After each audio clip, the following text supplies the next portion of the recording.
প্ৰিয় দৰ্শক, আজি আপোনালোকক কম মাতৃভাষাৰ বিষয়ে দিয়া অসমৰ কিছু মহৎ ব্যক্তিৰ মূল্যৱান মন্তব্য। মাকৰ কোলাত পিয়াহ খাওঁতে যি ভাষাৰে প্ৰথম আই উচ্চাৰণ ওলায় সেয়ে তেওঁৰ মাতৃভাষা। এই মন্তব্যটো কৰিছিল বনফুলৰ কবি যতীন্দ্ৰনাথ দুৱৰা। আজি যিপিনে চোৱা যায় সেইপিনে অসমীয়া নাই।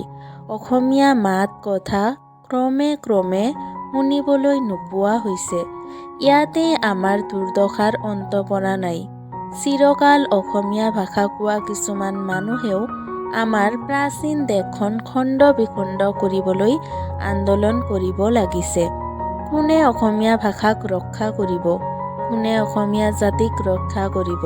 কোনে অসম দেশখনক ৰক্ষা কৰিব? এই মন্তব্যটো কৰিছিল জ্ঞাননাথ বৰা। আন ভাষাৰ শব্দ প্ৰয়োগ কৰাত কেতিয়াও আপত্তি থকা উচিত নহয়। অৱশ্যে সেই শব্দ হাড়ে হিমজুৱে নিজৰ ভাষাত জিন যোৱা হ'ব লাগিব। সেইদৰে পৰিৱেশৰ লগত খাপ খোৱা শব্দহে প্ৰয়োগ কৰা উচিত। এই মন্তব্যটো কৰিছিল হেম বৰুৱা।